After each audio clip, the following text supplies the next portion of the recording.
Okay, I'm back in Scotland, and with me is Brad Haley, the director of Hearts Beat Loud, my favorite film so far. Oh, thank you. What a beautiful and incredible and wonderful film you've made. And let me thank you for that from the bottom of my heart. Well, that means the world to me. Yeah. You obviously have an incredible understanding for music, and that a song can often say more than 1,000 words. Yeah. What is your musical background? Well, I'm not a musician. I'm just a lover, I think, of music, and I've always been a big music fan. I did musicals when I was a kid, and loved musicals. And I agree with you that essentially you can do a lot more heart on the sleeve type storytelling with music when music is involved. And so I wanted to tell a story where through song the characters express themselves, much like a proper musical. And for our viewers who are not here in Edinburgh at the Edinburgh International Film Festival and cannot view the film right now, can you tell me a little bit what it's about? Well, it's simply about a father and daughter that sort of unexpectedly start a band together in the last summer before she is meant to go off to college. So it is it's sort of about those unexpected and expected shifts and changes and sea changes in life that we all must deal with. And this is a particular story about a father and daughter who are dealing with those things in their own unique way. Can you remember the initial thought that brought you to this story? I can't. These things just come to you sometimes. And you say, that could be interesting. There's something there. There's something about that could be a story, could be a film. And obviously it's a subgenre that I love, and I love music, and so I thought, yeah, let's keep that in my mind and see if I can develop it.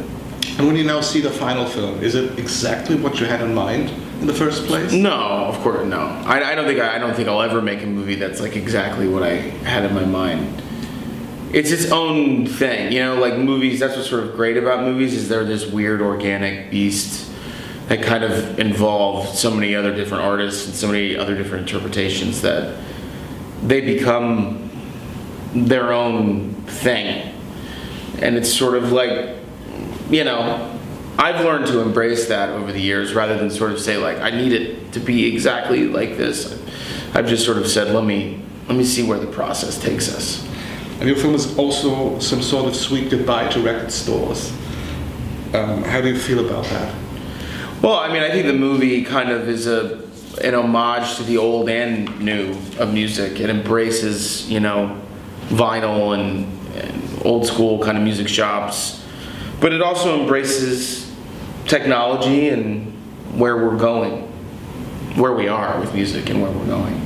So it's a little bit of both. I think it's an homage, and it's also a look towards the future of, the state of music and art in general.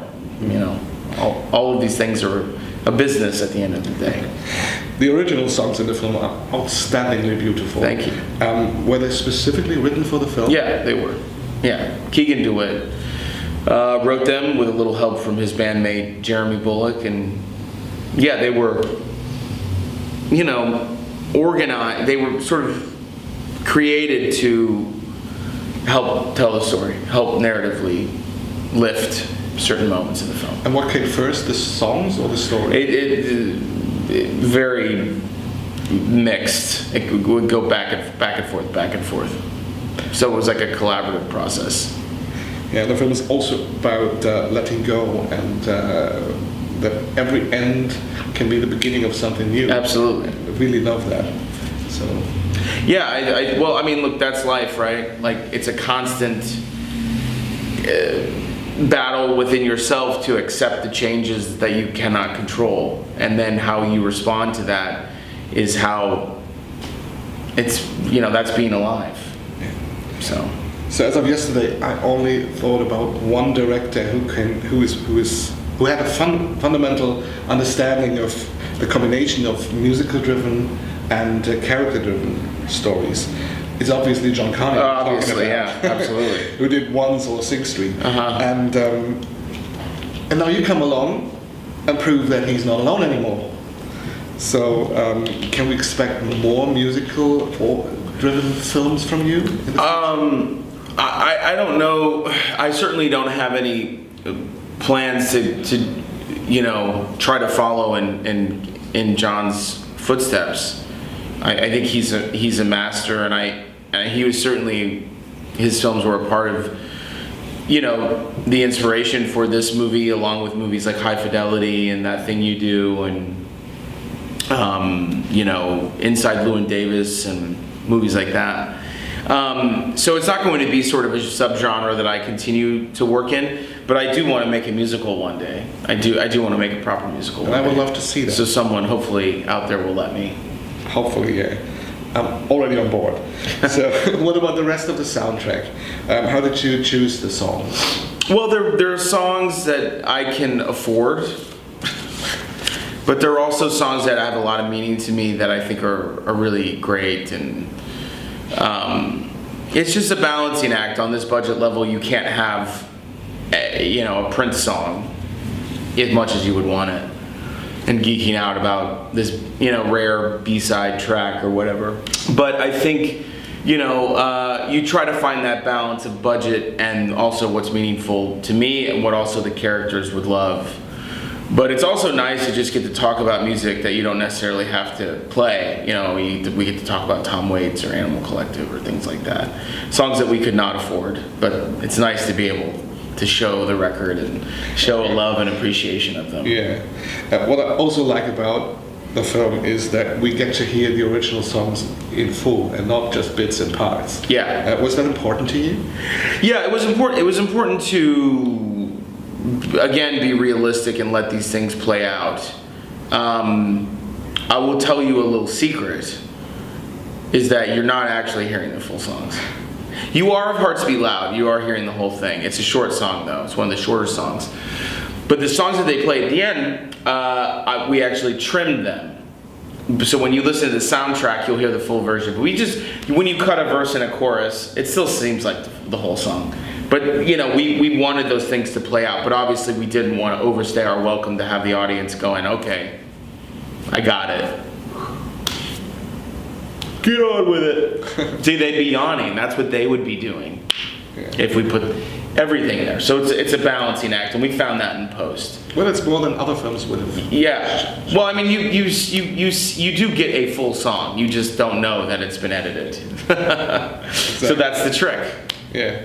And you also just don't focus on one generation. You have right. A couple of generations. We have Kiersey Clemons and Sesh. We have Nick Offerman and Tony Collette. Yep. Or Blythe Danner and Ted Danson. Yeah.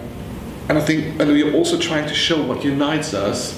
And I think that's wonderful in a world where we focus more and more on what's dividing us. Yeah, I mean, every day we're talking about what divides us, and that we're, there's a lot of fear and hate and judgment and divisiveness, and this is a nice reminder that there's more that brings us together than separates us, just as being human beings on this journey. So I try to put in a wide variety of people and types of people and see that they all can get along. How difficult was it, or easy, to get the film financed? It's always difficult. It's never easy.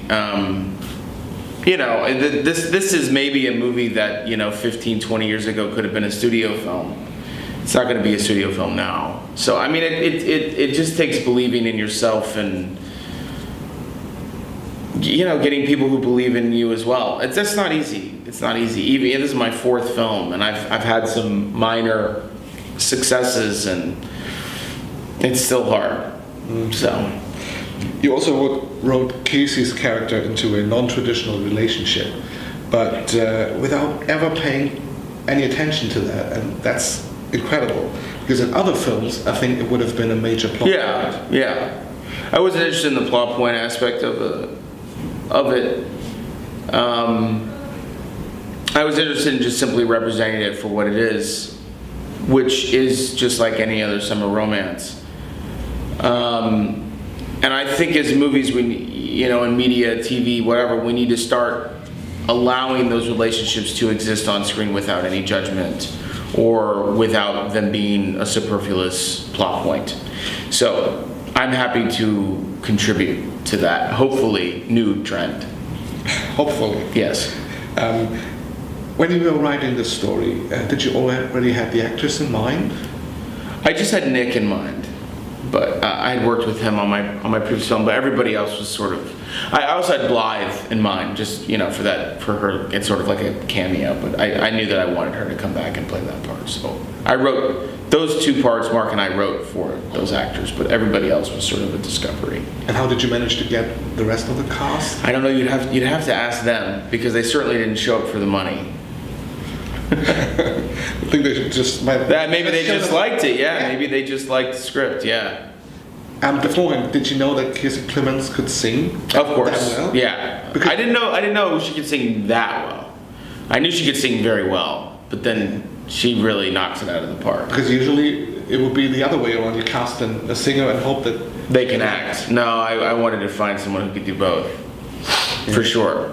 Yeah. And she can. Yeah, absolutely. Yeah. And it's so good that you don't go for a cheesy happy ending, and I'm not trying. Yeah, we don't have to give anything away. But even though it feels like a happy ending in some sort. Well, it's a realistic ending. Yeah. It's an inevitable ending. It's something that I think is the reality of the situation. Yeah. It isn't something that is false or put on or makes you feel like, oh, what? Okay. It's real. And I think some people will say, oh, I wish this movie would have gone a little bigger or a little more this way or that way, but it just isn't interesting to me. And I'm interested in sort of what, is honest and real and truthful. So that's what we went for. Yeah. Has there been at any point someone trying to persuade you to go for a happy ending or even happier ending? No. The nice thing about working at this budget level is you don't really have that kind of pressure. You can go make, I think, kind of what you want to make.